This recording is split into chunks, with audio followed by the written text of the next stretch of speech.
It's October 6th, 2020. It's another shitty day and another shitty week and another shitty month and another... well, actually, I won't say another shitty year, but 2020 has been a pretty darn shitty year. And be honest, it hasn't been a very good day, period, if you are a citizen of the United States. But regardless of that, we're going to try and take your mind off it for 90 minutes or so, because this is the Knee Jerks, Detroit Sports Talk with Eno and Big Al. I'm the Big Al of the equation, Al Beaton, longtime Detroit-based podcaster and blogger. Join me, as always, my partner in crime, co-creator. He's a Renaissance man, and he has the cutest dog on this side of the planet, and that would be Greg Eno. How's things, Greg? Doing well, Al Beaton. Good to see you again. When we were with everybody last time, I think it was September 14th, we said, it's going to be 2 or 3 weeks. Yep, because I went up north. Turned out to be 3, and that's fine. We'll try to come back at you every other week going forward. As we head into as we continue on with the football season and college football starting up in a few weeks and so forth. So well, that's that. You can of course read me on my WordPress blog, Out of Bounds. That's available for your consumption. And my Red Wings or hockey blog is called The Winged Wheeler, although there hasn't been a lot of that going on lately. But we do have the NHL draft tonight, so maybe there'll be something to talk about there on that blog. Also on WordPress, you can follow me on Twitter at Greg Eno, and of course follow the Knee Jerks on Twitter at the Knee Jerks. So that's what's going on there. And I got a full plate of stuff. We're actually going to do whose birthday is it? We're going to do that this week. We're going to do a Jerk of the Week, and we've got some Lions to talk about, Tigers and Red Wings, all on the docket. So we'll get to all of that. But before we do like to do a game that we like to call Whose Birthday Is It? And this is something we didn't do last time, so this is the first time we've done Whose Birthday Is It in quite some time. Pre-pandemic. It was right after the pandemic started, actually. So it's been about 6 months. Everybody should know we play this game by now. I'll give Al a clue or two. Remind me. Well, I'm going to. We give everybody, we give Al, not everybody, we give Al a clue or 2 or 3 of an individual whose birthday it is today in the world of sports. And if Al can correctly guess that person within the first 2 clues, he'll win the complete box set of the hit TV show Temperatures Rising. So that's I remember the name of that show. Who was in Temperatures Rising? I want to say Cleavon Little was one of them. I think you're right. Yeah, I think you're right. He was a nurse or a doctor at a hospital. Something like maybe Barnard. If you don't know who Cleavon Little is, he was the sheriff in Blazing Saddles. That's probably his best known role. Sheriff. That's right. So that's up for grabs here. If Al can correctly guess this person within the first 2 clues. This person, Al, made his name in the world of football, I will tell you that. He was born in this state in 1955, so he's 65 years old today. He was a college standout, and he did play in the NFL as well, although he did not play the same position in the NFL as he played in college. That's one thing I will say. He was a Big Ten player, I will say that, and I will also tell you he made although he was a fairly successful player, he made his name way, way more in his post-playing days. Usually when you say they changed positions from college to NFL, that usually means they went from quarterback to like wide receiver or defensive back. Big Ten, was it Big Ten you said? Is it Tony Dungy? It is Tony Dungy, yes. Yes, because wasn't he a quarterback for Minnesota? Minnesota, yes. Very good. Oh my God, I am on a roll.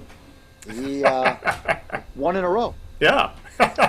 Jackson, Michigan's own Tony Dungy. 65 years old today. Of course, we know him as longtime coach of the both the Buccaneers and the Colts, and now as an NBC commentator.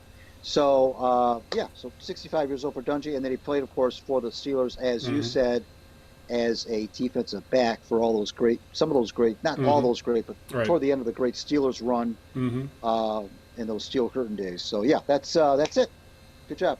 Awesome. I am on a roll, and we're going to never play the game again, so I can keep my streak intact. All right, so with those festivities out of the way, we made an executive decision before we started recording, and we're not going to start with the Lions, because one, it's a bye week, and people are going to be doing nothing but discuss Lions on social media, on talk radio, on websites, and the newspapers for the next 2 weeks. And I want to put off talking about that damn organization as long as possible. And we're not really going to touch much on the game because what is there to talk about? The Lions gave 35 straight points to the Saints and lost 35-29, blowing another two-digit lead. Not two-digit, a two-score lead, 14-point lead in this case. But there's a lot more going on in sports since we last talked.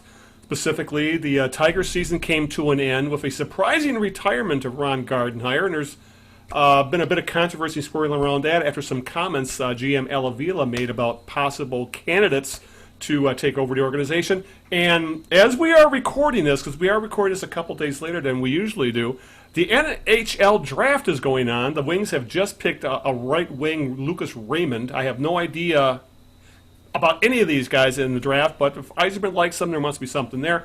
But more to the point, there was some big news with the Red Wings today, Greg, as they the reshaping of the roster continues quite speedily now, as Yzerman has decided to get rid of one of the longest, I think the longest tenured Red Wing, because he was actually on the 2009 roster, the last team to make it to the Stanley Cup Finals, and that'd be Justin Abdelkader. So I think we'll start with the Red Wings because of what's been going on with them. And obviously the Justin Abdelkader news is the most recent news for us to talk about, so let's get right to it. It was kind of a surprise, Greg, because Abdelkader's contract was their biggest albatross on the roster at this point. It was, in mea culpa, I don't think many people I don't think people were upset about the money given Abdelkader at the time the deal was given to him. I think the length was always going to be the issue, and it was at the time it was a 7-year deal, almost $30 million, and that was signed before the start of the 2016-17 season. And a combination of Pavel Datsyuk, his line mate, retiring and getting on the bad side of 30, Abdelkader's numbers literally dropped off a cliff. He went from a top pairing, second pairing forward to a guy who honestly deserved to be a healthy scratch most nights, and that was only within a couple years' time. So today it was announced on the day of the NHL draft. It was announced that Abdelkader was placed on unconditional waivers for the purpose of a buyout. So this is going to turn into the Wings version of Josh Smith, who just came off the Pistons payroll after like 5-6 years or something of that sort. Abdelkader's it clears up a lot of cap room immediately, but it's going to cost against the cap for 6 years, anywhere from 1.8 to 2.3 and down to 1 million over the next six seasons. It's going to go. It starts at 1.8, goes to 2.3, and then in the last 3 years of it, it's $1 million per season. And I'm thinking when the Wings saw that and they figured that Abdelkader was essentially at this point taking up space on the roster, they felt that we'll bite the bullet on the heavier part of the contract now. We figure in like 3 years from now, $1 million per season of dead money on the cap won't be as big of a deal, so let's just do it. So they bit the bullet. And there's some stories, Greg, saying that the Wings probably would have preferred to try and bury Abdelkader in Grand Rapids, where the contract wouldn't have been quite as onerous. But the way things are looking, there probably isn't going to be an AHL season this year, so that comes right off the table. So the Wings are stuck essentially either buying out Abdelkader or carrying him on the roster at a big cap hit and essentially becoming a dead space on the roster. And I think they decided to open up a roster spot and carry some dead money on the cap, when right now cap money is not a big deal at the Wings right now. They are actually probably looking for contracts to take on so they can get some more assets. But in the it's kind of a sad end, Greg, because Abdelkader for years, I mean up till the point where he dropped off, there was talk, he was an alternate captain, but there was talk he was going to be the next captain of the Red Wings. He was that highly thought of, and he was really a very productive player for most of his 20s. Yet here we are, about 3 years after he signs that massive deal, and the Wings are saying goodbye and really beginning an active roster shakeup. So I can understand why the move was made, and I'm not going to hold anything against Abdelkader. If you're going to be mad at the guy who's not here anymore, in Ken Holland. But I think if you asked the vast majority of Wings fans, Greg, At the time the deal was given, I don't think they would have been too uptight about it because I don't think anybody saw what happened to Abdelkader happen. No, his talent, for some reason, just falling off a cliff. But here we are, and the reshaping of the wings, I think, is really going to start quickly now. Well, what we didn't see coming was the lack of the loss of physicality. I mean, Yeah. I know that when we talk about certain players who are helped by a player like Datsuk, and let's face it, Abdelkader was one of them offensively. I remember when the Red Wings signed. Remember a player named Warren Young? No, I don't Wings actually. signed him- Warren Young. They signed him in '85. He had scored 40 goals the year before with Pittsburgh, playing with Mario Lemieux. So the Wings signed him, and that was when they made that flurry of free agent signings in '85, and he was one of them. And it was quite evident. Now, it didn't take long to realize that Young scored 40 goals largely because he played on the same line as Mario Lemieux. And he did not come anywhere near that production with the Red Wings. And it was an example of how a average guy who can pad his statistics when he's playing with a Hall of Fame center.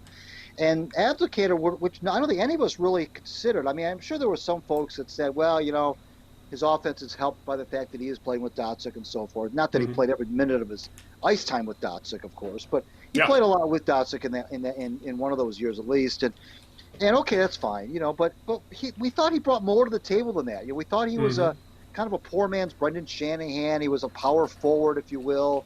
He could hit people. He could fight.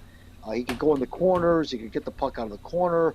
Kind of a Joey Kosher type, but with a little bit. Joey Kosher had a lot better hands around than people give him credit for. Oh yeah, definitely. But, it was kind of a, it was just okay. If he scores 15, 20 goals, that's great. We don't expect him necessarily to score 25. But gee whiz, it wasn't just his offense, Al, that fell off the cliff. It was everything. I mean, it just wasn't. They didn't have a presence. And I don't know if I can blame that also on not having Datsuk. I can see the no Datsuk thing when it comes to his offense went down, but it just seemed like to me, and I don't think it was just because he didn't have any offense. He just didn't seem to have a presence on the ice. He didn't seem to be one of these guys that you said, okay, well, you know what, he's not a 20-goal scorer, fine, but maybe he'll be like a Dennis Polonich type, and he'll score 15 to 20, and he'll get into the occasional fight, and he'll always have his teammates back on the ice, and you can always count on him to hit somebody if somebody needs to be hit, and he just didn't even have that even anymore. And I don't get it. He came from Michigan State, a hockey factory.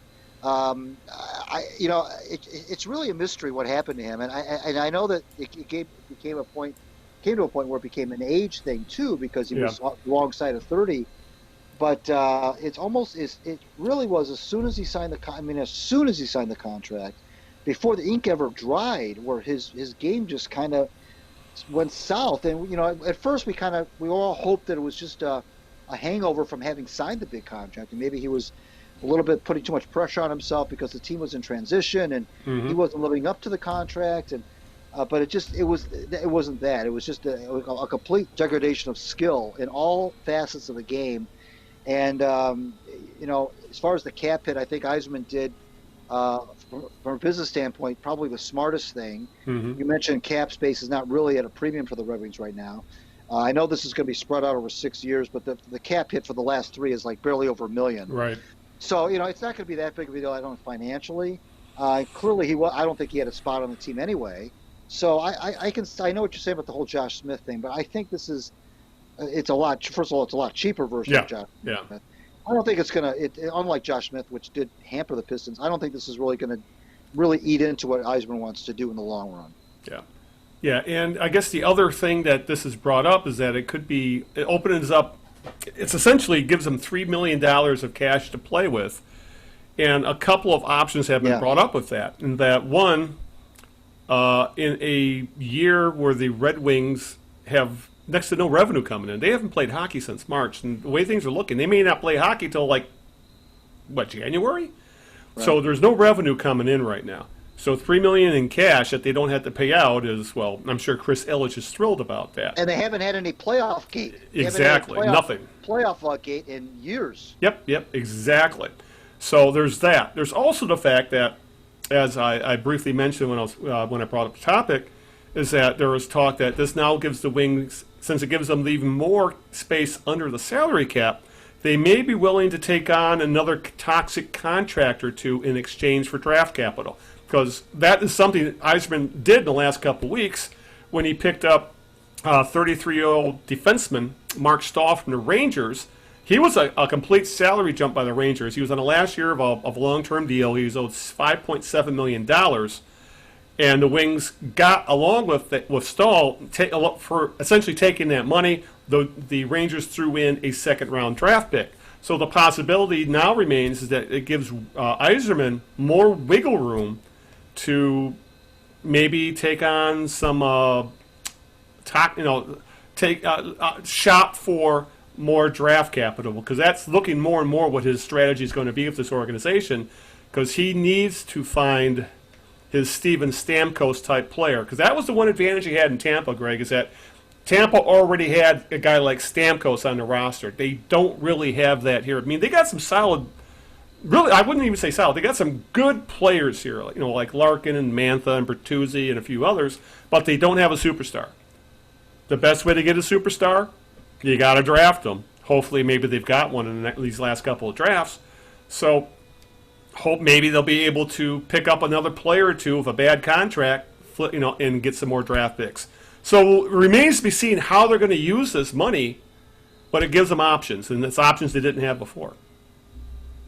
I think it's starting to come into focus now, Al, what Yzerman's approach is going to be. It's the same kind of approach he used in Tampa, which is the draft and development way of doing things. You mentioned Staal. I was going to bring him up. A perfect example of that, taking on a bad contract. You mentioned that they might be doing that some more, taking on some bad contracts, not unlike what you do in the NBA. Take on some bad contracts, let them expire, realize the benefits of the cap space and so forth. And it's the Rangers essentially gave Yzerman a second-round draft pick. Right, exactly. In order to make this deal, I say, please take Marc Staal off our hands, and here's a second-round draft pick for your troubles. And it's a second-round pick next year. So it's, I think that the Red Wings have I don't know what the number is, but it's a ton between this year's draft and next year's draft, ton of draft picks. And Yzerman was quoted either today or yesterday as saying, I really want to hold on to as many picks as I can. Right. If something comes down the pike that looks like it makes sense for us to do, and I have to give up a pick, I might look at it. But right now, I'm in the business of gathering draft picks, not trading them. I remember Jimmy Devellano, when he first got here in '82, he said it might have been at his opening press conference. He's introductory. He said, I will make it a guarantee right now that as long as I'm the GM, we will never trade a draft pick. And they did for the first, I don't know how many years. Right. Now, he went out and signed a lot of, over-the-hill guys on short-term contracts that kind of provide Band-Aids. But, he did. He stuck to that, and he did not trade draft picks for older veterans. And so I think that it's evident now what Yzerman's approach is going to be. He got rid of Jimmy Howard, which that wasn't a surprise. If he does spend any money in the free agent space, he'll probably do it for a goalie. There's a lot of goalies to be had right now, at not terribly expensive costs, by the way. So I mean, regardless if you're going through a rebuild or not, you still need somebody to stop the puck. And Bernier needs somebody. I don't know. Essentially, the Wings' depth chart on the goalies is Bernier. That's it. Right, and I don't know if he would be signing, if Yzerman would be signing somebody to be Bernier's backup, or to be in concert with Bernier, or to be the number one guy. Bernier, I think, has shown that he can be the number one guy. He can probably play. He definitely outplayed Howard last year by a long stretch. Anybody could have outplayed Howard. But he played. Bernier could probably play 50 to 60 games if he had to. Yeah. And acquit himself good enough. But again, it's still not about winning now. As much as the fans don't want to hear that, it's not about winning, even going to the playoffs next year. This is still a couple of years away. Yeah. And but he's doing it the right way. Yeah. Yeah, and as you mentioned, they have announced they're not signing Jimmy Howard, who has been a career-long Red Wing, and he was. Talk about another player that dropped off a cliff. He just waited till his mid-30s to do so, but he went from a legit starting goalie to last year. He shouldn't even been playing last year. He was that bad. The Wings also announced, or I should say Yzerman said, they are moving on from two other restricted free agents. Not restricted, just free agents. That would be defenseman Jonathan Ericisson and defenseman Trevor Daley. Daley was another. He was a free agent signing of Holland's as well that never really panned out. Right. And Ericisson has just been one of those serviceable guys that's always just seemed to have been here, but never really made a huge impact. He's just been a guy, essentially. So the roster churn is beginning, Greg, with Steve Yzerman. I think this is really the first offseason where, a lot of these contracts are coming to an end. I think really there's only two contracts I think you would consider toxic on the wings left at this point, and that would be Darren Helm and Franz Nielsen. But Helm is still, I think, a serviceable player. He can still play somewhat. Nielsen is a concerning one because he's getting into his late 30s, still has 2 or 3 years left on his deal, and he was completely ineffective last year. But the problem is I think his contract is to the point now where it would just be too much dead cap money to buy him out. So I think that's a roster spot the Wings are just going to be stuck with and giving it to Franz Nielsen for another year or two. But it's at least encouraging to see Steve Yzerman, as you said. It looks like a plan is starting to be put in place, and he's going to stick to it. And it starts tonight with the draft. And as we've seen, I think he went a little. I don't know much about it, but I know Lucas Raymond was. I think he was I don't think he was expected to go fourth, but he was in that mid-tier stuff, but like 5, 6, 7. But I don't know a damn thing about hockey prospects. I'm going to trust Yzerman's judgment on this. But it's at least refreshing, Greg, that I think we're starting to see the plan come into place. The problem is now is asking the fan base to be patient, because this is not a team that is anywhere near contending just yet. And the other thing to remember is they do have some cap room, but they also still have to sign Mantha and Bertuzzi. They're restricted free agents, so they have to figure out, are they signing these guys long-term, or are they just going to give these guys bridge contracts? That's, they're both very good. They're both solid, really good players, but are they players you want to invest in long-term? And that's a decision that Yzerman's got to make. And I'm not sure yet if these are guys you want to give big money to just yet. True. Raymond he's 18. He's a Swedish guy, I guess. Okay. I read a little bit about him. He's considered kind of a sleeper, although I don't know how you can be a sleeper at number 4, but a sleeper in the sense that he may be under the radar a little bit. Yeah, I mean, a guy that you could be. Again, it's hard to say that he's a steal at number 4, but a guy that maybe would be considered even better than a number 4, I guess, is what I'm trying to say. Well, I guess it's kind of similar to the Cider pick of last year, where he was expected to go in the middle of the first round. Right. Yzerman took him at 6th, and from all accounts, he's going to be on the roster next year. He's out playing, and he's playing up to his draft status, and hopefully we'll see the same from Raymond. Right. I mean, obviously the Red Wings need a lot of help. You and I talked about the need for defensemen who can move the puck and so forth, but they also need goal scoring badly. And Raymond is a right winger. He's by all accounts is considered one of the best offensive players in the draft. He's 18 years old, like I said. He'll be 19 come March. I don't know where he slots in terms of when he would realistically be a Red Wing, but it's one of these things where when you have so many holes, it's kind of refreshing in the sense that you can grab whoever you think is the best player, regardless of what kind of need that he fills. But right now, the Red Wings do need offense very badly. They need everything very badly, but they especially need offense. Well, I shouldn't say especially, because they're so bad defensively as well. But they are really, truly in dire need of a top. They're a one-line team right now. Yeah, exactly. And while that line is pretty good, it's definitely serviceable. It needs help, obviously. And again, we're not going to get. It's not immediate when you pick a kid who's 18. Right. He's not unless he's all world like a Sidney Crosby type. He's not going to more than likely not going to play in the NHL for a couple of years. But again, this is all part of the plan. Yzerman's got a lot of time to work with. He's got a lot of capital, a lot of credibility. He can kind of do whatever he wants to do, and as he should. And very few people are going to lose faith in him, at least right away. So far, I like what he's doing. And I guess the other thing we should mention is that I would not be surprised if he just stays in Europe for a year or two. Could be. Sure.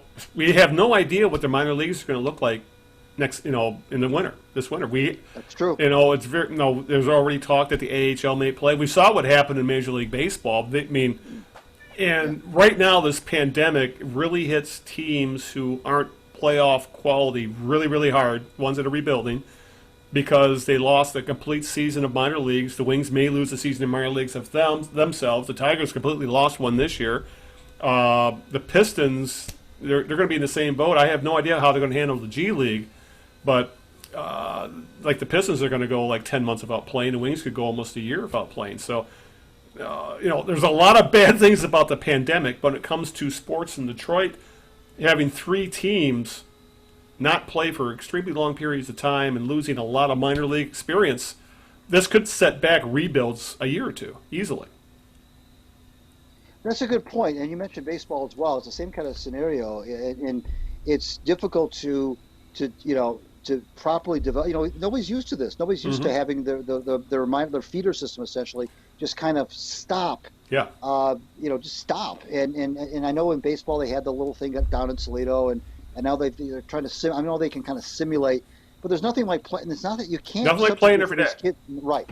And these kids are losing valuable time.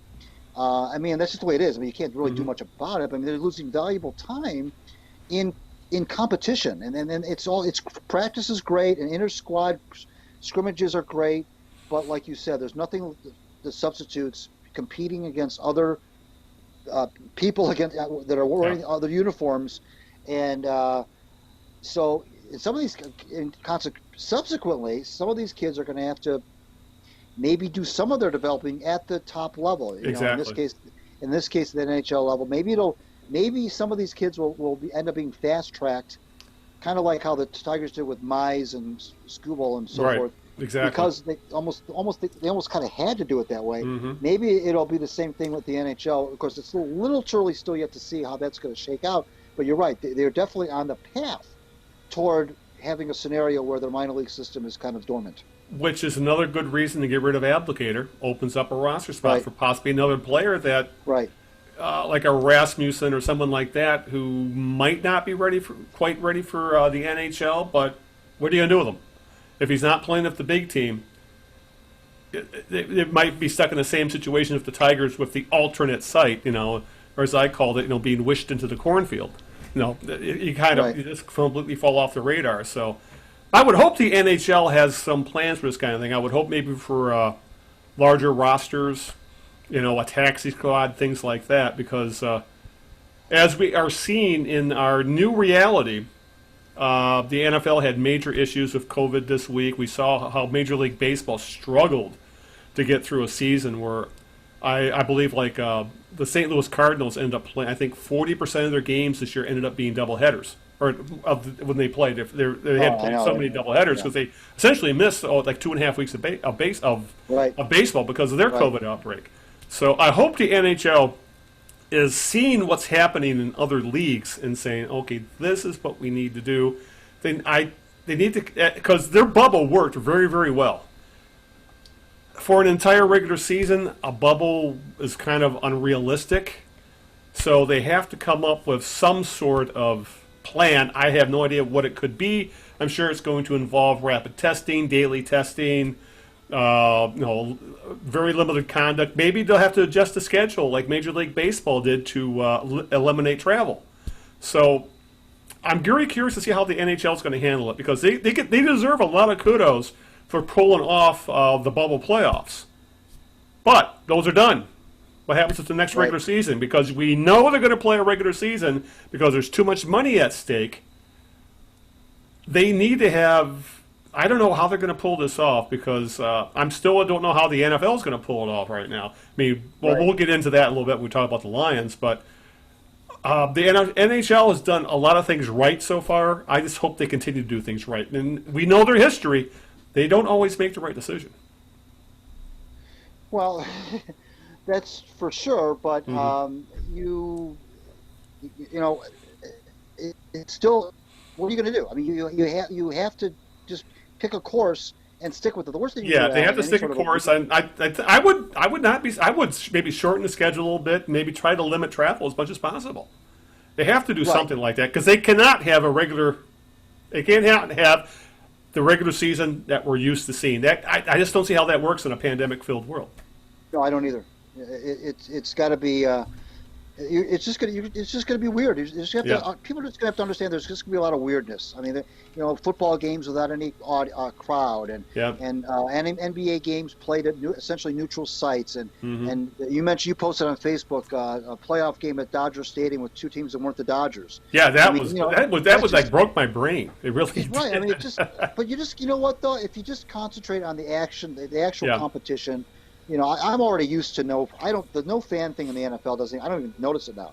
It doesn't even bother me because the camera's focused on the, at least in the NFL, you don't see the crowd. Yeah, they try to limit the shots of the stands. That's for damn sure. The NBA, you've got in a regular NBA telecast, you can see the crowd all the time. Right. And a typical NHL telecast, you can see the puck goes into the stands and so forth.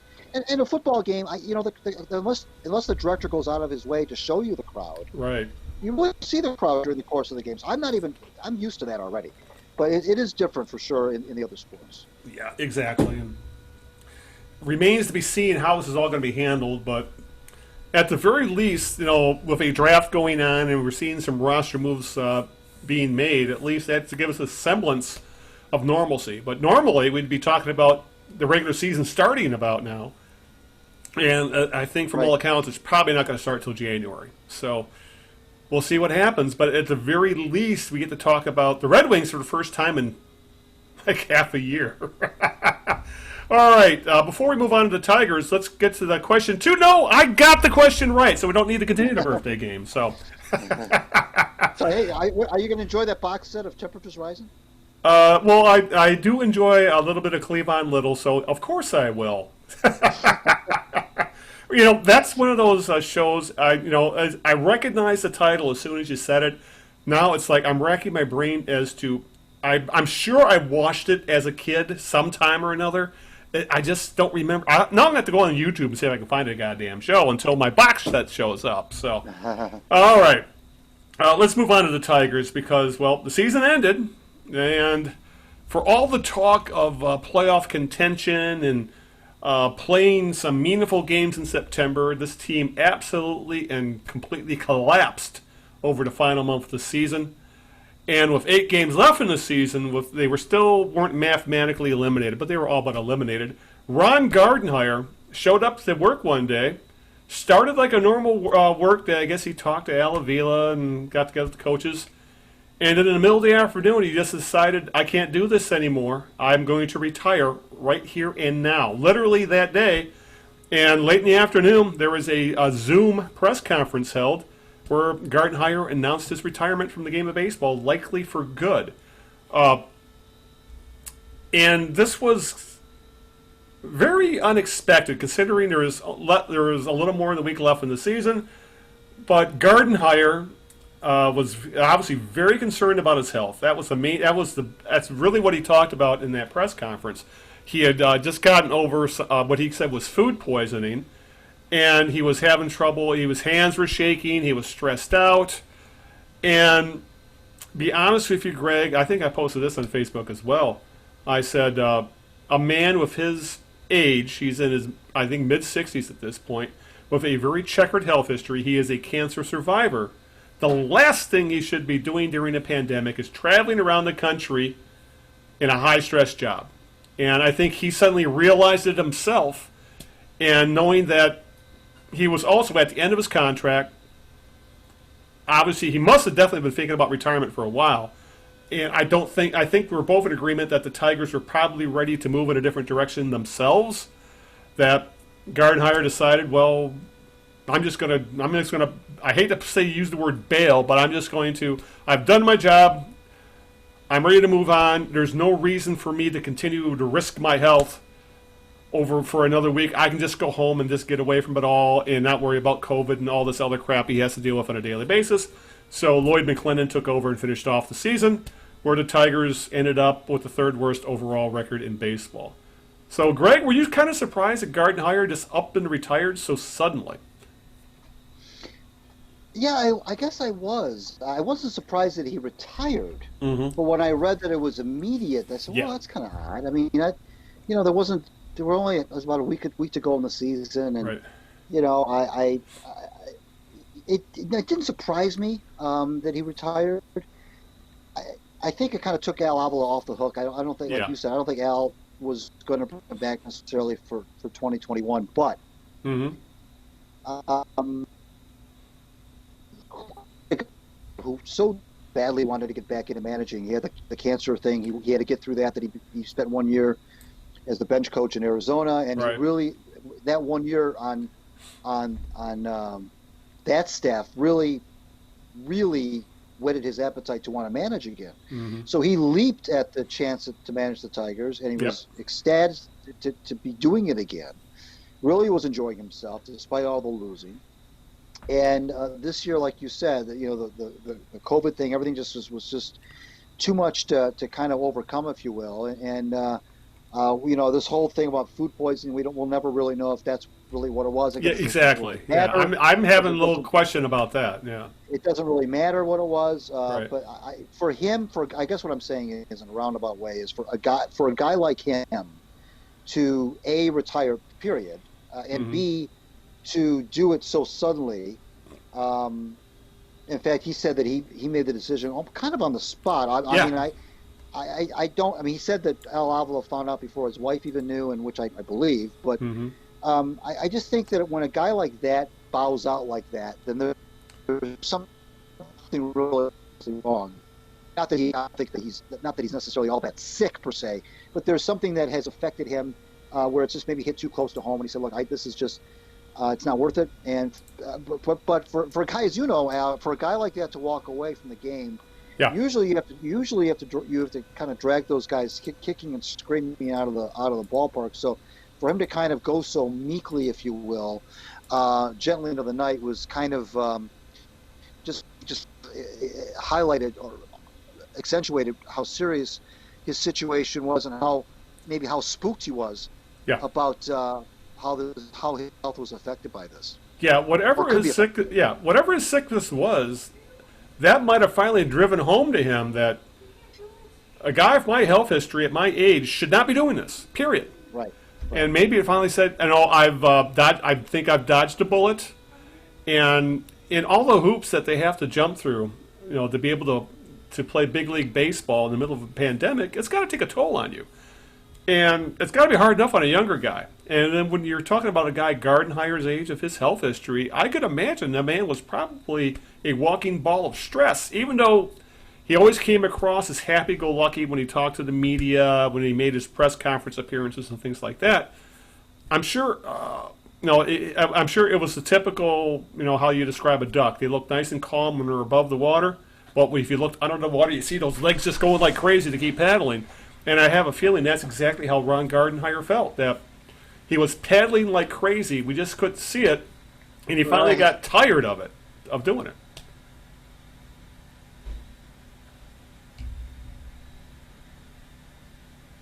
Yeah. Well, some of the media said that he did seem to be himself, especially in recent weeks. He wasn't quite as jovial, wasn't quite as Right. kidding around as he used to, and so I think it just wore on him, and he was probably another peripheral victim of this whole thing. But Yeah. like I said, I don't think his contract was 3 years, which meant that he was either going to be offered a new one or they were going to cut ties, and I think they probably would have. I'm guessing they Yeah. would have cut ties anyway. Yeah. Of course, I can't for If sure he was say going to get a that. contract, he would have had it already. There would have been something there. Well, you would I'm think thinking so, anyway. But I know COVID kind of threw everything for a loop. But I think that he kind of took Al Avila off the hook. But this, like I wrote a week or so ago, this next hire now, the Garden hire that's one thing. But now this next hire has got to be money. This has got to be your money hire right here. This can't be another guy that you cut ties within a couple of years. My feeling is this is the guy, Al, that's got to lead your team into the next playoff game, and he ought to be around. They ought to give him 4 years, wherever he's going to be. Give him 4 years, and stay out of his way, and let him grow. Now, of course, if it's a guy, an experienced guy like Hinch or Cora, then you don't have to let him go as much. But whoever they hire, whoever it's going to be, I think this is the money hire for Avila. Yeah, and that's worth bringing up is that when he was asked about what's next, obviously they mentioned McClendon is a candidate, even though that would go over like a lead balloon with the fan base, and I think that's just going to be a courtesy interview than anything else. But obviously, the two names that are constantly brought up are the two men who were suspended due to the Astros scandal and are both World Series champions, and that, as you mentioned, A.J. Hinch and Alex Cora. And I think Hinch was more of an enabler in that, as the manager of the Astros, he kind of, people say he just didn't do enough to try and stop it. But Cora, he was still a player at the time, and most people called him one of the ringleaders of coming up with and making this scandal happen. Obviously, then he retired, became manager of the Red Sox, and won a World Series. And both are suspended until after this World Series, so they can't even be interviewed for another month or so till the end of the playoffs. But they are also probably the two guys who are the most qualified, probably the two best guys available, and I think would both be probably great selections for the Tigers if they didn't have this cheating scandal hanging all over them. And there's a lot of a very righteous, I guess is the best way to call it, segment of the Tigers fan base saying, well, I would never be a fan of the Tigers if they brought one of these guys in. They are cheaters and they should be out of baseball for life, blah, blah, blah, blah, blah. And, well, my reply to that would be, were you saying these same things when someone like Miguel Cabrera was an adulterer, beat his wife, was an alcoholic, was out the night before a playoff game getting hammered? Were you as righteous then about that? Or for that matter, Ron LaFleur was a convicted felon. So was Gates Brown. Billy Martin was as rotten of a person who could come. He was a Tigers manager.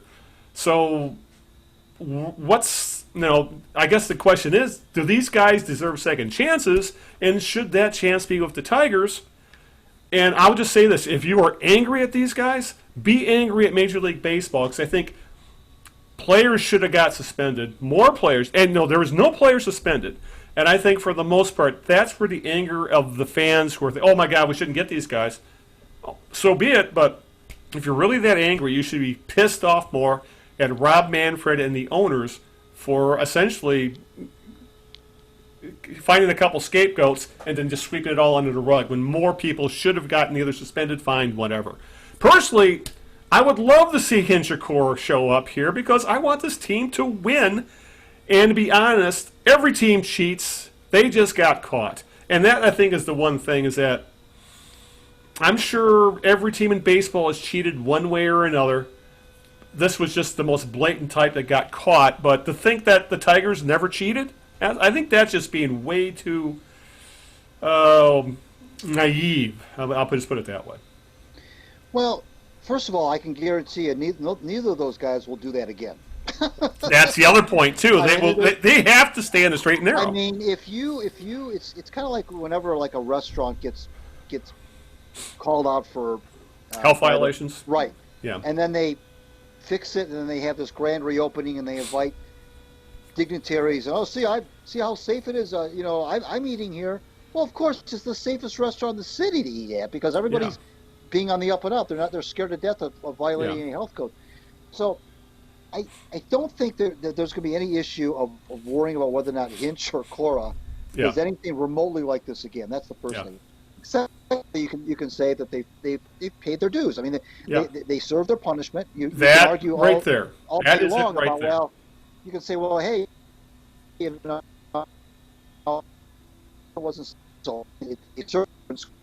So you can spin it that way. And I think too, Al, when you're in a rebuilding thing like the Tigers, I don't think the Tigers would take any sort of real national hit on this. I think that that they wouldn't necessarily be vilified in baseball circles for making that kind of a hire.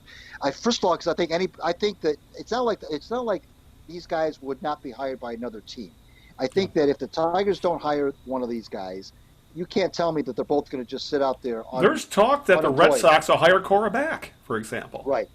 And by the way, it took the Red Sox a while, if you remember correctly. Now, the Astros fired Ludlow and Yeah, they fired the GM and a couple other people. Right. But the Red Sox took their time Yeah. in firing Cora. I mean, it took a long time. It was kind of weird, actually. Yeah. So both of those guys are going to get hired by somebody else. You mentioned naive. You're naive if you think otherwise.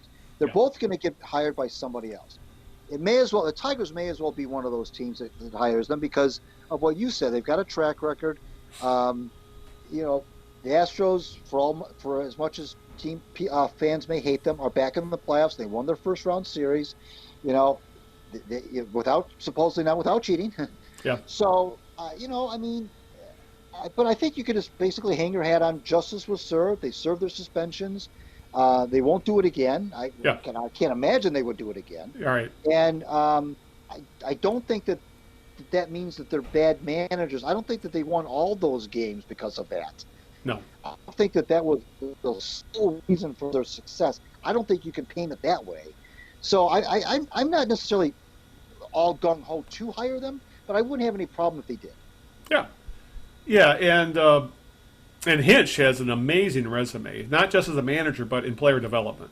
And that's exactly the kind of person the Tigers need at this point. They really need a guy who, and especially when he took over the Astros, they were a little more advanced because they had a couple of the superstars. They'd already had Altuve and guys like that. Yeah, but they were still an under 500 team that was building. Right. So I think, and plus Hinch does have a history with the Tigers. He was a Tigers catcher, was it 2003, 2002, something like that. Yeah. So I would love it. I mean, I think it really comes down to this. As you said, it would put some juice back in. It would put some juice back into this. Yeah. Organization.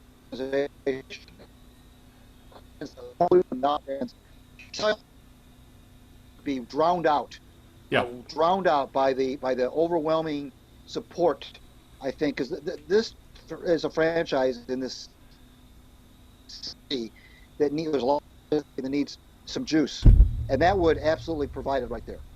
Yeah, and as you said, once they serve their punishment, they're free to be hired, and I think that's just fans wanting to be vindictive, pure and simple. We see it in everything. So, if you're going to be mad at Major League Baseball. That's who you need to be mad at. If you want them punished harsher, then your issues are with Rob Manfred, not with Cora and Hinch. But and as the people say, oh, it'd be a huge controversy. Oh, think of the distraction. It would be a thing when at the press conference. It would probably be a thing for a day or two when they start spring training, and then it would be a thing or two. It would be a distraction, if you want to call it that, the first time Hinch or Core, whoever it is, comes into a town on a road trip, and that's going to be the first things that get asked by the opposing team media. After that, that's it, because the news cycle moves so fast. This is not going to be a distraction for any significant amount of time. I think anybody who calls it, it's going to be a year-long distraction, is trying to convince themselves of reasons not to hire these guys. You can't. There's no such thing as a year-long distraction, Al, exactly. In this day and age of 24-hour news cycles. Will he get some questions about it? Of course. Yeah. But most of those questions, Al, are going to be asked and answered during spring training. I mean, once the season begins and the 162-game grind starts, at what point do you stop beating the dead horse? Yeah. I mean, and you can't get mad at the Tigers because the Tigers weren't the team that benefited. I know that the Astros and the Red Sox, the Astros especially, they're hated. Yeah. Baseball fans hate them, at least for now. I mean, that'll wear off too. But the fans absolutely hate them. You gotta hate the Tigers. What are you gonna hate them for? They haven't won it in years. Yeah, Tigers are irrelevant. Period. There's nothing to hate. Yeah. So you know what? I know it sounds like the more I'm talking about this, the more I'm advocating that they. All I'm saying is I don't have a problem if they want to bring those guys in. Clearly, they have resumes. Yeah. And I just don't. I'm like you. I think that this is just blown way out of proportion, and it just doesn't have the legs that some people think it has. Yeah, exactly. And by the way, Al, go ahead. I would be saying that even if the Tigers weren't, even if we were just talking about Hinch and Cora in general, I would be saying the same thing.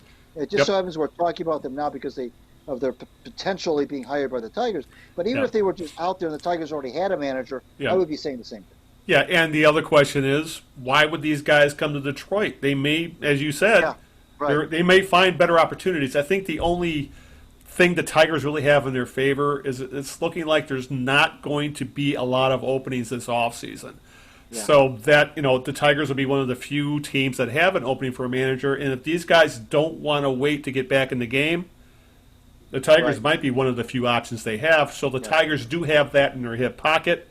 But, Hinch could stay out of baseball a year or two and then find a better situation, you know? So the Tigers may end up with Don Kelly or Marcus Timms or, God forbid, Lloyd McClendon. There's a few other names been thrown out there. A lot of the usual. Some are retreads. Some are the new hotness. The only, I guess, the only thing that only type of coach manager that won't be considered is someone who hasn't coached anywhere before, hasn't managed, I should say, anywhere before. We can call that the Brad Ausmus rule. So they have to have managed at a professional level at some point, be it either minor leagues or at the major league level. So we'll see who that goes. But the season as a whole, Greg, Tigers were 16-16 entering the month of September. Wheels fell off, things went sideways, and they tanked and went 7-19 for the month of September, finished 23-35, last in the AL Central, and have the third worst record in Major League Baseball. So if Major League Baseball combines last year and this year's records for the upcoming draft next summer, the Tigers would be the first pick. If they just go with of the records this year, which I think what's really going to happen, they'll have the third pick. So regardless, they'll be in good shape there. I think the other one positive I think we take from this season is the young core got a taste of the big leagues, as you mentioned. Mize and Skubal were made it up. Daz Cameron, Isaac Paredes, Willie Castro. A lot of guys got their first taste of baseball, and some of them, as we mentioned in the last podcast, rose to the occasion. Some of them sank. But I guess the issue is when you're talking in the Tigers' case, a 58-game season. It's just too small of a sample size, especially with the lack of a minor league season for these guys to have developed with. It really makes it difficult to make any kind of definitive conclusion about the status of some of these guys. I think a couple of them you can. I think Christian Stewart, he's 26 years old. He still has he's got over a season's worth of at-bats. He's a bust. Other than that, I think there's a lot of guys who made impressions, but the sample size was just too small to go either way. Like Willie Castro had a great year. He ended up hitting, like 340, something like that? Right. But his batting average and balls in play was like 440. A realistic number is more like 300, 310, 320. So that's a guy who's going to regress. You just don't know how much. But at the very least, he's earned the benefit of the doubt that he deserves to play next year and see what happens. So, again, there were some positive things, but the sample sizes are just too small at this point for me to think any of these guys are going to pan out. Right, but if nothing else, it should make for an interesting spring training next year. For that reason, what you just said, and combine it with the fact the Tigers are where they are in their rebuild, and the fact that they'll have a new manager, there'll be a lot of storylines next February when they reconvene in Lakeland. Mm-hmm. And because you're right, we talked a little while ago about how guys like Mize and Skubal and so forth kind of fast-tracked a little bit. Yeah. But they probably would have gotten cups of coffee in September anyway, I'm guessing. Yeah. But they were kind of put in a situation where the games, at the time when they were brought up, the games meant a little bit more at the time. Right. But that's okay. I mean, they're going to have to be exposed to this before. You and I were talking about this a few weeks ago about, how annoyed we get at this supposed how everybody's so mentally fragile, according to the fans, are you going to ruin their confidence? And I don't think anything that happened this year is ruined anybody. Okay. It gave them, I think, some much needed experience and so this roster next year, I think, will be a ton of jobs up for grabs next year. Right. Yeah, exactly. And the there's only one big contract left, which is Cabrera's. Jordan Zimmerman, finally, we can say goodbye to his $25 million a year. So this team has the flexibility to do whatever the hell it wants when it comes to obtaining players. So that, be it free agency, be it trades, whatever, they have money flexibility. It's just a matter of when to do it. And I think the one other thing we do need to keep in mind, Greg, I think this fan base is too fixated on prospects being the entire fix, so to speak, because I've seen a lot of people on, like on social media, the future rotation, it's going to be Mize and Manning and Skubal and Faedo, and when you look at the Tigers will be doing great if one or two of those guys become top of the rotation ball players. The odds are the vast majority of these guys are either going to flame out, never make it, or end up in the bullpen, or just be journeymen. Hell, you'll be lucky if some of these guys end up as journeymen. At least that means they played in the big leagues. And that goes the same for some of the ball players that came up that like Daz Cameron, for example. People are talking about, remember the big trade for the Verlander trade. And they got Cameron, Perez, and Rogers. Rogers didn't even get a call-up, even though the catchers were lousy this year. Right. Perez has never been healthy, and they didn't bring him up, even though, who knows what's going on with him health-wise. He hasn't been healthy in 3 years. And obviously the only guy who showed anything was Cameron, and he didn't show a thing in the bigs till his last week of the season when he finally started to hit. So I think fans are putting too many eggs in the prospect basket, but we've said that for years. If this team really needs to kickstart their rebuild, they need to get serious and find find their next Pudge Rodriguez and Maglio Ordonez and Kenny Rogers and a couple guys like that, because those are the players that could kickstart a rebuild, not Mize and Skubal and Manning and Cameron and Rogers and all these guys. Great if you and the only guys that I think have all-star upside is probably Mize, Skubal, and Manning. The rest of these guys, if you're lucky, you're going to end up with an everyday player, above league average everyday player. Maybe you end up with like a Craig Monroe or a Placido Polanco or a Larry Herndon. You know the type of player I'm talking about. A legit big league player, but he's not an all-star. He's just a solid role player. And I think most of the guys that are prospects right now, their ceiling is an everyday role player, other than a couple of these guys. And you need more than that to win. Well, it is also the X factor when they'll open up the pocketbook and start to break off some more checks. Because we've heard not yet. They're not ready. Yeah.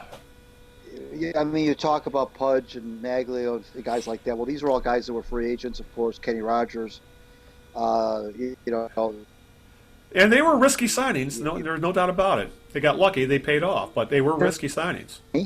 And well, to a degree. I mean, Pudge was risky only in the sense that he was 32 when they signed him. Yeah, a catcher in his 30s. Yeah, that's risky alone. He was not a typical catcher. Though. He was not your typical guy, but I mean, you have to. You can't.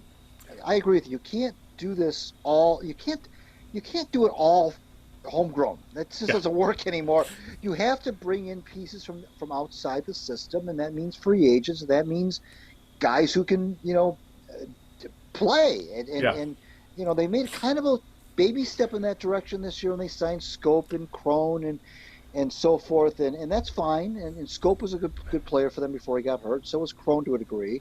But these are veteran guys who are, they're pretty good. These are the type of guys I was talking about. That's the ceiling of the prospects. Right. Or as like C.J. Crum, a legit big leaguer, but not a star. Not a star, but certainly an upgrade from what they had. Yeah, exactly. And I wrote about this last year too. There comes a time where your rebuild is got to involve real big leaguers. I mean, and again, it is the Crones and the Scopes I'm talking about. There's got to be a time where you put big league players on the roster, and the Tigers for a year and a half or so didn't have that. They were Yeah, they were they were a scrubs. AAA team. What you like to call 4A players, Right. and that was it. And then they finally brought in guys like Scope and Crone, taking that next step. And now you're going to have to start to think bigger. You're going to have to start thinking about, I'm not talking about, I'm not talking about a 10-year, $300 million guy. But I'm talking about a guy who you give them 4 or 5 years, you pay him 15, 16 million, Right. and a guy who's got some resume, and a guy that a guy like Nick Castellanos. But you know what I'm saying. and Juan Suarez. Guys who are other teams. Let's put it this way: guys that other teams would bid for, Right. guys that other teams are interested in, and I'm not. Some of these guys they've signed. They haven't really been bidding against anybody except themselves. But sooner or later, you have to get into a bidding war. Guys who other teams also want, and I mean guys that other good teams want. And that's who you're going to have to start to look at, especially with all these contracts going off the books. Yeah, it's money is going to need to be spent sooner than later, and the problem is we're in this pandemic environment where revenues are pretty much an unknown at this point.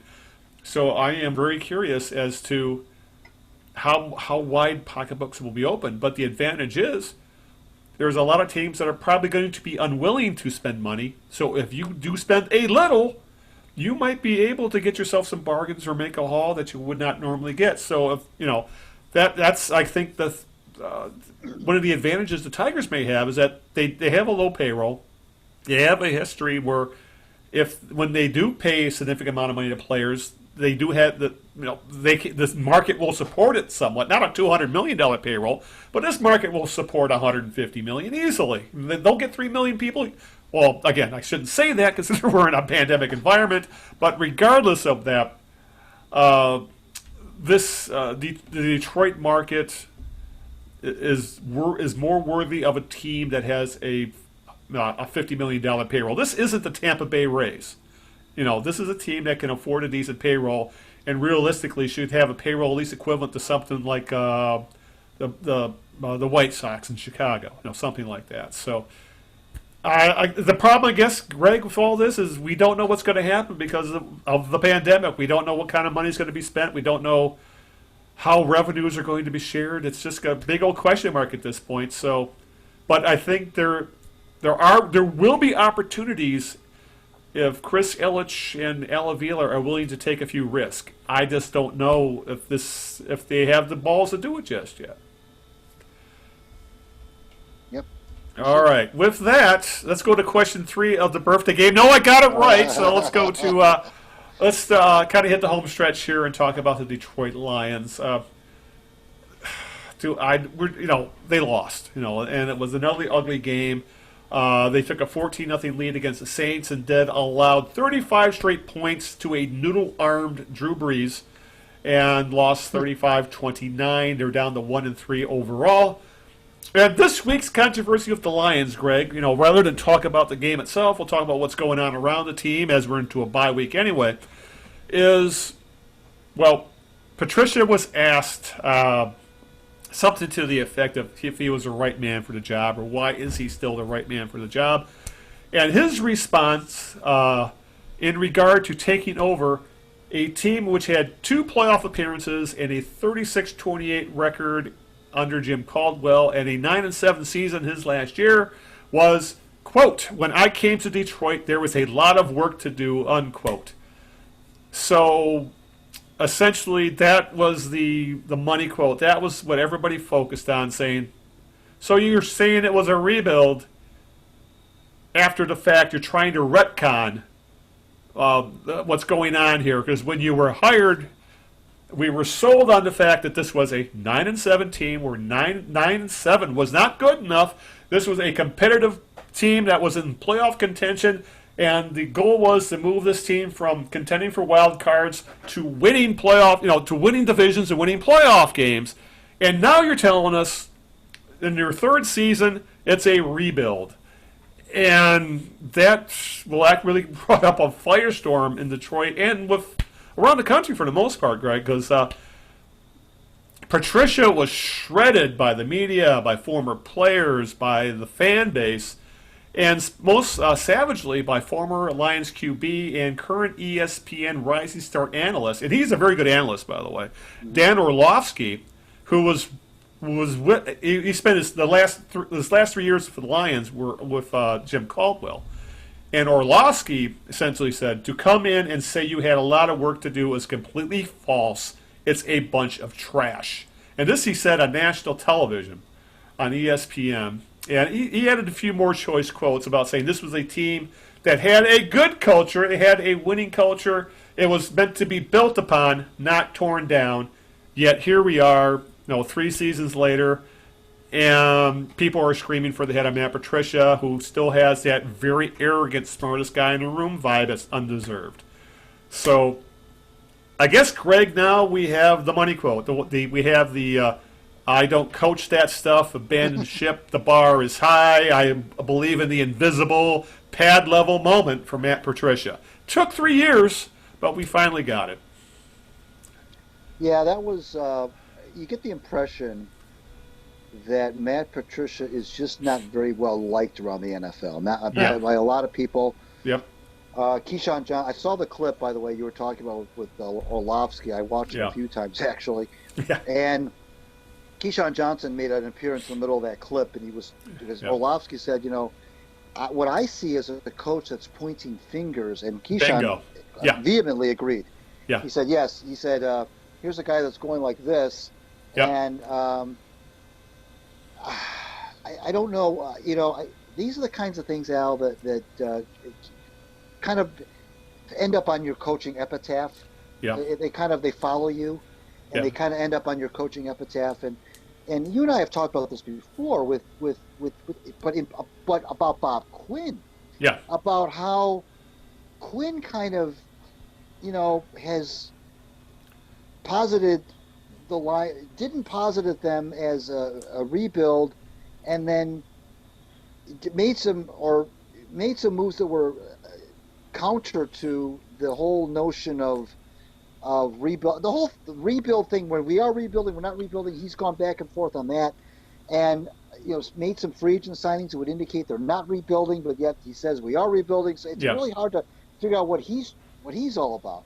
But Patricia, all you have to do is go back to his press conference. You can just find it somewhere on YouTube, I'm sure, and play it back. And there was nothing, and I listened to it at the press conference. I don't remember anything about it. I'm sure he said something about we're going to get to work. I didn't hear anything about this is a lot. We got a lot of work to do here. Yep. And I know certainly when Bob Quinn fired Jim Caldwell, it was about, we didn't beat the teams. We didn't beat the good teams. Right. We had a winning record, but we didn't beat I felt like there were some more wins out there we could have gotten. Right. This is after a 9-7 year. I think so. Essentially, Quinn was saying, with the talent that I gave Coach Caldwell, we should have won 11, 12 games. Okay, fine. So he brings in Patricia to essentially be the guy that's going to take them that next level. Fine. I was all for firing Caldwell because I thought, finally, the Lions are looking at 9-7 and a first-round playoff loss as finally not being good enough. Yeah. Okay, fine. And by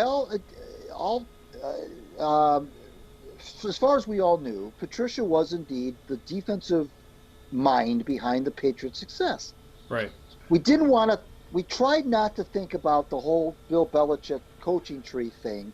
We tried to put that on pause and say, okay, maybe this is the guy who he will buck the odds. He won't be another Romeo Crennel. He won't be another, you name it. There's a bunch of them. Yep. So it's so cringy for him to now try, and it was kind of he didn't double down on it. It was kind of, it was almost like a drive-by. He made the comment so, like, you almost had to say, what did he just say? Yeah. We had a lot of work. When I got here, we had a lot of work to do. Now, there are a lot of people on social media I'm seeing right now that are saying, you Lions people who say that this team was close to winning when Patricia got here are smoking something. Well, I understand that the Lions were not a Super Bowl contender when Patricia got here. I get that. But I don't know that they were they weren't this bad. No. I can tell you that. And so all it is, it's all you have to do, Al, is just look at the team that he inherited. And then what Orlovsky said was that it was a good culture. He should know. He played here. It was a good culture. We love Coach Caldwell. We all believed in him. And now here comes this other guy, and it's just completely, it's done a 180. Yeah. And I don't know how you can then, with a straight face, say, well, we had a lot of work to do. I don't remember him saying anything like that at the press conference. I don't remember, and I certainly don't remember Bob Quinn saying, the reason I'm firing Jim. Of course he wasn't going to say that, because if he were to say, we've got a lot of work to do, that would be on him. Then you're pointing the finger at him. And so, he comes out, Quinn comes out and says, well, I thought we had more talent, I thought we had more talent than 9 and 7, which is kind of like, well, I gave the coach better talent than this, so I'm going to bring my guy in now to kind of bring us from 9 wins to 10 and 11. He's gotten 10 wins in 3 years. Yeah. So that was cringy. He's being excoriated, as he should be, Patricia, all over everywhere for having said that. And you're right, not just by Detroit people either. A lot of national, and that's when you know that things are going. When you start to get national people in the mix who normally don't give a what about the Lions. Right. Start to the Lions tend to make, when they do make news nationally, it's usually not good. It's usually something like this, and this is what's got everybody in the NFL talking right now. Not everyone, but a lot of people talking in the NFL right now, and as they should be, because this was just an absolutely cringy. That comment he made a few weeks ago, when they said, why are you something about being a defensive genius, and he said, well, I did make that call in the Super Bowl, and and then don't forget a couple things, by the way. Don't forget the comment he made in his first year here, when he took that reporter to task for being slouchy or not dressed properly or whatever. And don't forget the sexual allegation charge, by the way, which has kind of gotten swept under the rug. This was just a few months after he got hired. The sexual allegation thing, which is nobody talks about it anymore, and I'm not saying we should be, by the way. But this, when you start to add all these pieces together, I just don't know if this guy is, can really recover from all this, and has really got the wherewithal to kind of pick himself like a phoenix and rise from all this. I don't think he's got that kind of gene. I think my biggest issue with Patricia is that we've come to learn that his scheme is so specific, that needs such a certain type of player, that it's almost impossible to build the team he wants in any decent amount of time. It's like, I always thought the best types of managers, coaches, are the types that they adjust they adapt, they adjust their scheme. They adjust their scheme, they adjust their system to the players they have on hand. Yeah. Patricia is so inflexible, he just rather get rid of guys than change his his glorious system. And now the Lions are kind of stuck in nowhere land, where if they do get rid of Quinn and Patricia, which I hope they do, and they should have done it this week, in the bye week. Yeah, I'm surprised. If they do get rid, now they're stuck with a bunch of highly paid players that are best in a highly specific Patricia designed system. That if they bring someone, the next coach in the next regime are going to probably want something completely different, a different style of player, and it could extend a now rebuild. So the Lions are really caught in a rock and a hard place here, because if it doesn't work with Matt Patricia and Bob Quinn, they're screwed, because their defensive roster specifically is so specifically designed. It could take them years to get it sorted out. There's a lot of people, Al, who kind of sit on the side of the fence that says, you can't keep changing things every couple of years. But this isn't college football.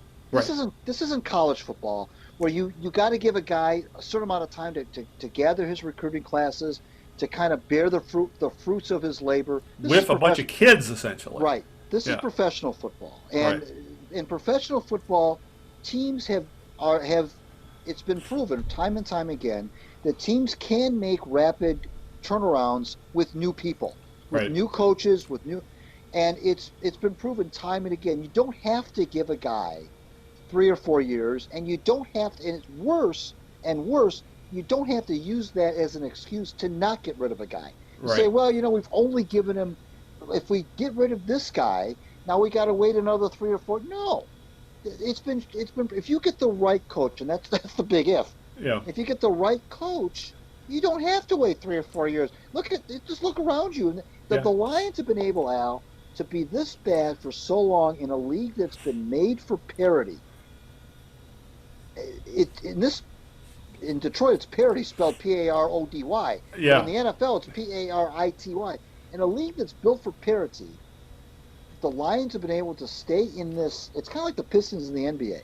Been able to stay in this weird netherworld of mediocrity is really almost mind-boggling. And they had a sniff of success with Coach Caldwell. I understand that. Right. And he was a good man, and by all accounts, the players liked him and so forth. And the Lions did get screwed in Dallas. We all understand that in the playoff game. But I don't know that they were going to do it with Caldwell either. But we'll never know. But I just think that this notion that you can't get rid of a guy, you can't keep making changes. You can't keep changing. Why not? Yeah. Teams do it all. Look around you. The NFL is filled. The coaching turnaround in the NFL, if you get 3 or 4 years in the NFL as a head coach, either you're very good, it means you've won consistently, or that's an outlier.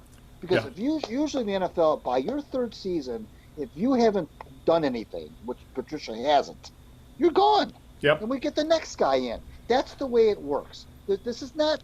It's okay to make a lot of coaching changes. Ideally, of course you'd bring in a guy and he stays like Mike Tomlin and Bill Cowher and Chuck Noll. You have 3 coaches in 50 years, but that's not reality. Yeah. The reality is you bring in a guy, he doesn't work, you get rid of him, you bring in another guy. That's the way it works in pro football. Yeah, and the Lions have a history of giving guys too much time. Right. Wayne Fonts, there's no way he should have got almost the entire decade of the 90s, for example. Or, right. Rod Marinelli, that guy was, you should have seen after a year that he was not the guy for the job. The Lions have a history of giving guys way too much rope before they hang themselves. Right. And we're seeing it right now with Matt Patricia, again, with ownership that's for some reason definitely afraid of pulling the damn trigger when it's obvious to everyone who pays attention to the NFL that this is not working. It's not going to work. And all you're doing is extending everybody's agony by just not cutting bait and getting your ducks in a row for the next season and the next regime. So this is just typical Lions. And I'm sure the stuff you're talking about where people, you need to give them time. There was a large segment of the Lions fan base who said that, you can't get rid of them after 2 years. They deserve a third year. I bet you every one of those people are now kicking themselves in the ass, saying, "What was I thinking?" Because, as in the NFL, 2 years should be enough to see what direction an organization is going. And the fact that a team that won 9 games 2 years in a row is now won 10 games in 3 years, I think that's a sign that it's time just to clean house. We'll see if old Sheila Ford Happ does that, but since it doesn't look like it's going to happen during the bye week, I think the next window would be after the Thanksgiving Day game. So we might be in for another month and a half of this stuff. When Bill Ford died in 2015 or whenever it was, and I wrote my kind of my obituary, if you will, about him. And the thing that I had said about Bill Ford was that he was a very nice man in a business where nice didn't cut it. Right. And he did not have that. He did not. And the funny thing about Bill Ford is that when he first took over the team in '64, he gave George Wilson, who was a very good, popular coach at the time, an ultimatum after that first year. He said he essentially wanted George Wilson to fire a bunch of assistants. Right. And George Wilson wouldn't do it. Well, Ford did it, and then Wilson quit, essentially. He said, take this job and shove it. he started out like he was going to be like almost an Al Davis guy, Right. kind of a guy, an impetuous, impulsive guy. Right. But as it went on, and as he got more settled into the role, he became this too nice, too loyal Right. guy. He didn't fire Russ Thomas, who was really the real problem the whole time. Right. And he didn't have that killer instinct with the coaches. He gave Darryl Rogers too much time. He gave Monty Clark too much time. Yep. Yeah, and you mentioned Fonts, and I think that what happened with Fonts was that they kept making the playoffs. Every other year, it was like clockwork. And since they kept making the playoffs, Ford thought that was acceptable. Right. And they kept losing in the first round, except for that 1 year. They Right. kept losing in the first round. And he finally fired him. But then, there's just been a history, you're right, of just being too nice. Yeah. And that's why you how many times have you heard people say, if you can work for any team in the NFL, Yeah. you work for the Lions because the Ford family is so nice. And nice Right. is fun. I'm not saying you have to be a jerk to people. Right. It's okay to be nice to your employees. I understand that. But Bill Ford did not have that cutthroat. He was in the wrong business. You can't be in that business, Al, and have that kind of, well, it's okay, Sonny. We'll get him next time. That doesn't work. And this is pro sports. Losing isn't tolerated in professional sports. It really isn't. Yep. And if you're gonna, and that's the whole problem. And we'll see now if this younger Ms. Hamp has that, what she's made out of. Right. And she supposedly made this ultimatum last year to these guys, both of them, that said, we've got to be playoff contenders. I think we can tell right now, playoff ain't happening. Okay, I don't think we need to play out the entire 16-game season to determine this team's not making the playoffs. So Right. now it becomes, okay, were those just words back then, or are you truly going to wait until this team goes 4-12 before you do something about it? Yep. So I still am inclined to think that she's not going to make a move. This would have been the week to do it. She's not going to make it. I don't think she'll do it over Thanksgiving break either. That's also not the Ford style. Although that's when Matt Millen got rid of Mariucci. But Right. I just think that it's going to be at this point at the end of the year, Black Monday probably, like everybody else, like half the coaches in the league, and they won't get the jump on somebody. And the other thing, it's another thing too, Al.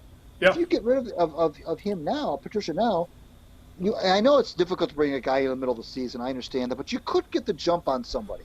You could get the jump on somebody who's maybe I don't even know, Al, who would be available, who you would even bring in here, because how many times have we gone the coordinator route, bringing in a coordinator, and I know a lot of teams do that, and some teams have had a lot of success with that. So I'm not saying that's the wrong thing to do, but just for optics, I think just for optics, they're right now they're absolutely going crazy with elation in Houston because they got rid of Bill O'Brien. Fans are incredibly happy. Well, okay. And one thing about Bill O'Brien, he took the team to a playoffs last year, and he still got rid of they them. were 0-4 this year. I get it. Yep. The last 2 years combined, they were 21-11. Okay. Mm-hmm. Bill O'Brien's been there for 6 years. He's had some success with the Texans. He's won some games. He's won some playoff games. And they start out 0-4 this year, and the fans rioted. And finally, their owner fired him and the general manager. I think he's both. I think he is both, and he did make some very questionable trades. And the fans in Houston, don't forget that team has won 21 games over the previous 2 seasons. The fans are ecstatic they fired Bill O'Brien. Yeah, well, the fans are pissed off about some of the trades he's made. If you look at some of the trades, you got to wonder what in the hell was he thinking. But that's another whole discussion altogether. He still went 11-5 and 10-6 the last 2 years. Yeah, but he was not the GM. As a GM, he sucked. Yeah, well, and I think what ultimately cost him his job. If he wasn't GM, he would probably have a bit more rope before he got himself into a serious amount of trouble. I think it's the GM part of the job that ultimately killed Bill O'Brien, not the coaching. But, it's... I guess all this kind of brings together a movie quote. Some of these suggestions to do, when you talk about being too nice, is... it reminds me of... I'm sure you've seen Roadhouse with Patrick Swayze, and where he plays Dalton, the bouncer, the cooler, whatever you want to call him. And one of his money quotes is, always be nice until it's time to not be nice. Right. And I think we're at the point with the Quinn Tricia era. It's time to not be nice. It's finally time to bring down the hammer on these guys and time to move on. But you really nailed it about William Clay Ford. He was just too goddamn nice. Yeah. He wanted to be buddies with his GM and coach. Why do you think Matt Miller was around so long? Because he was really personable, and WCF loved him. Right. Even though he sucked at a GM, even Millen, after the fact, admitted that he was in way over his head. But William Clay Ford liked him, so he kept his job. Right. And that gives me one other thing that bugs me. Why is his initial still on the jersey? Was it 2 or 3 years after his death? What has William Clay? Why is William Clay Ford's initials on the jersey? What did he? No, all he ever did was buy the team and then did nothing with it. Yet but there's that big WCF on the side of the jersey. I just don't get that. And it looks like it's not going anywhere. Why? That just bugs the hell out of me. Oh, those goddamn lines. They're pissing me off again, and I should know better. All right, with that, we've done almost our 90 minutes, and I think we've pretty much covered everything. Any thoughts on the COVID stuff with the NFL? I guess my big issue with this is that the NFL really showed off its hubris. We're going to power through this, and we're going to play all 16 games, hell or high water. And yet they put together a schedule with next to no wiggle room. And now they're, as we see the Texans, who were hammered by COVID. They have an outbreak. They had a game canceled. The Patriots lost Cam Newton to COVID. They had to have a game that, luckily, they were able to play it on Monday because everybody else tested negative. The Saints-Lions almost got canceled because it turned out to be a false positive with the Saints. Yet the stupid part of this is that they were tested before they left town, and then the results of the test didn't come through till after they landed in Detroit, which is asinine. So all I can say is I think, and now we've heard the NFL has made some changes in their COVID protocol, and they're doing a lot more Big Brother type stuff now. But the fact that I think that's the one that got me is that how do you test people and then you let them fly before they get the results of the test, and where you could have infected everybody on the goddamn airplane? That is the stupidest goddamn protocol I've ever heard of. And that's the sort of stuff that's going to bite the NFL in the ass if they don't get their act together. I agree. Oh, God. See, I'm getting angry now. All right. With that, anything else you want to talk about? Or are you ready to wrap things up? I'm ready to wrap it up. All right. Who's your jerk of the week? I hate to kick a team when they're down. Yeah. But my jerk of the week is the Minnesota Twins. How you can lose 18 consecutive playoff, and believe me, I'm no lover of the Twins. Hey, Pistons are close. But how can you lose 18 straight playoff games in any sport, really? Especially baseball, though, really. I mean, especially baseball, when you're playing so many games so quickly, you think you'd run into a win here and there. You'd get a guy, or your starting pitcher would go out and throw a gem or something. You'd win at least one game. But they made their annual trek to the playoffs, and once again they came away winless. They lost 2 games to was it Houston? I think it was Houston. Twins, yeah, I believe so. And they,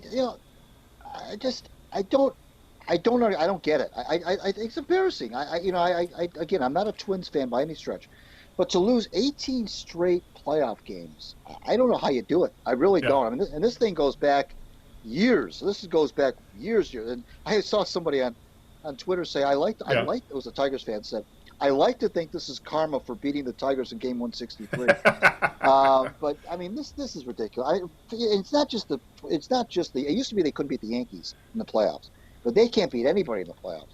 So 18 straight games, that's just absolutely embarrassing. So I got to give them the jerk of the week, because that's pathetic. Yeah, it's. But I got to admit, though, the Pistons are giving a run for the money. But I think they're up to 14 straight playoff losses, since 2009. So, but yeah, that means the Twins haven't won a playoff game since Ron Gardner was managing them or something such like that. My God. But yeah, it's. But that's also, especially with the playoffs this year. When you're talking 3-game series and 5-game series, there could often be a flip of the coin. But yeah, you'd think they would stumble at least one win over the last decade or so, because they made the playoffs enough, that's for sure. All right. My jerk of the week, boy, I could go all over the place. I could just go 2020 in general, or, I could just go sports in general. There's just so much. As you said, the news cycle is spinning so fast now. We can have what used to be a 6 months worth of news we have in a week anymore. And we're just talking about piddly-ass stuff. We're talking about big goddamn deals. But I think I'm going my jerk of the week is I'm going to go with college football. And I think specifically for the Big Ten and the Pac-12, who took the high road back in August and decided to postpone or cancel their seasons. And then they saw, fully expecting the ACC, SEC, and Big 12 to follow suit. And they just said, God damn it, we're going through hell or high water like the NFL. And they have managed to play some games, even though some teams have had games canceled, and some teams have had major COVID outbreaks, but they're still playing. And the Big Ten and Pac-12, I think the reason is, well, now we're going to play. And obviously, the Big Ten is going to start at the end of this month on the 24th. The Pac-12 is going to start on the 7th of November, and they're both playing short seasons. The Big Ten is going to play 9 games. I think the Pac-12 is going to play 7. And the reasoning they're using is they're going to use daily rapid testing on the players and the staffs, anybody involved of the team. I think the players get it every day, coaches get it every day. I think support staff will get tested every few days. There's something, they got levels or tiers of how they're going to do the testing. And it kind of rubs me the wrong way that we are using, obviously tests aren't as rare as they were when the pandemic first started. Where, you could be sick as a dog and you weren't going to get tested unless you were literally at death's door. But to see the probably tens of millions of dollars that the Big Ten and the Pac-12 are going to use on tests, yet just to play football, and they're probably do the same thing for basketball, yet a lot of these schools, like Michigan State, for example, they're not even having in-person classes. Their classes are all online right now. Yet they're spending tens of millions of dollars to make sure they can play some football. And essentially, this is all but saying that the kids who play football, they're employees. They're saying we need these kids on the field playing sports so they can make us money. Right. That makes them employees. Right. And the whole thing is ridiculous. It's the hypocrisy. It just screams hypocrisy. That they're not student athletes. They're professional athletes who are getting paid pissant amounts of return in a college scholarship when they're making billions for the goddamn college football industry as a whole. So this whole thing is just so goddamn ridiculous. But and I admit I'm a hypocrite. I've been watching football because I enjoy the game of football, but I go into that knowing that, this is probably pretty goddamn stupid, and I shouldn't be doing it, but I'm doing it anyway because everybody else does too. But as we mentioned the last time we talked, I'm watching because it's there, but if it wasn't there, I would find something else to do. We did that during the worst of the pandemic. If there was no college football, I would be doing something else. But the fact that the Big Ten and the Pac-12 and the rest of the Power 5 conferences are jumping through so many damn hoops just so they can get their games on television, it just screams that we are a professional football league, and these kids are not students, they are athletes, and they are professional athletes, and the whole goddamn college football industrial complex is being exposed. And unfortunately, I think too many people enjoy the game so much is that they pretty much at this point are saying, I don't care. And the ones who are going to be caught in the middle are the players themselves. Who, and to be honest, I'll tell you this, when I was 18 to 22 years old, I made a lot of decisions that did not take any kind of future me into consideration. I just thought about what did I want to do right then and there. And I think a lot of these college football players have said, we just want to play football. 20 years from now, they'll look back and say, what in the fuck was I thinking? Playing football in a pandemic, putting my health at risk, putting other people's health at risk. But when you're 19 years old, you don't think of those things. So the whole college football thing, Greg, is an absolute shit show. It shouldn't be happening, but it is, and they will be lucky if it doesn't kill somebody. And that's my jerk of the week. Right. Oh, God, I got into a couple of rants there. Jesus. Good one. All right, let's wrap things up. Why don't you get out some plugs, thank yous, all that fun stuff. Sure. Out of Bounds blog, WordPress. Check it out. My latest is a little obituary about Bob Gibson. A lot of obituaries. Yep, that was kind of a shocker. Bob Gibson passing away. Lou Brock, Tom Seaver. I mean, it's been a bad month for legendary sports people. So to check out my column, my website is starting to look like a obituary. Look like the obituary list. But there's that, and then of course the Winged Wheeler. Will probably be getting some content up there pretty soon. Follow me on Twitter, of course, at Greg Eno and the Knee Jerks, at the Knee Jerks, and Al's going to tell you where to get the podcast. Yeah, and with that, speaking of deaths, I got to say, hearing Eddie Van Halen died today. Yeah. Oh my, that one hit me like a ton of bricks. Yeah. Cancer. And I suddenly felt very, very old, to say the very least. But oh my God, 2020 has been awful. I even got a text from Linda after she woke up. You know, she's working her 6 straight 12s, working midnights this week, and she even said today, I had the news on for 15 minutes. I just had to turn it off. She said it was nothing but awful, awful news, and I hope we're able to take your mind off that awful, awful news for the last 90 minutes. If you manage to stick with us that long. To talk about awful teams. Yeah. Exactly. All right. I had to look this up because we're on 3 more music podcast services. Great. We are now on Amazon Music. We are now also on Deezer, and we're also on Radio Public. So you can find us pretty much everywhere. If there's a podcast service, we're on it. So to go down the list, we are on Apple Podcasts, we are on Google Play, we are on Stitcher Radio, we are on Spotify, we are on Amazon Music, we're on iHeartRadio, we are on Deezer, Radio Public, and of course YouTube. Hopefully we'll have video this week. I checked earlier; we were recording video. I had to update the whole kit bag caboodle, whatever you want to call it. So I think we'll have video on YouTube this week rather than just audio. Of course, as Greg said, you can follow the Knee Jerks on Twitter. We're on Facebook. You can go to the kneejerks.net. That's essentially the homepage where you can, the show notes. You can right click and download the MP3. It's all right there if you want to use a computer browser. We're both on Facebook. As Greg says, I've gone back on Facebook after a long hiatus, so you can find me there. So, other than that, I guess we'll see everybody in a couple weeks where what will we have to talk about? Probably more Lions crap. God, that might be it, to be honest. Oh, we might have some college football, actually. So we might get to see, by that point, we may be, I think, we'll be on the verge of a college football season. So we'll see what happens. We'll see if there's actually is one. I'll tell you this, Greg. I will believe we'll have Big Ten football and Pac-12 football the moment I see foot hit ball. That's how unconfident I am in how things are going right now. And because the world, we all see what's going on right now. So enough of that. So until 2 weeks from now, hopefully we'll be back on our Sunday night, Monday morning schedule again. Until then, this is Al Beaton saying, see if I remember it now. Good evening, good luck, and aloha. I think I got it right that time. You did. Ciao, everybody. We'll see you in 2 weeks.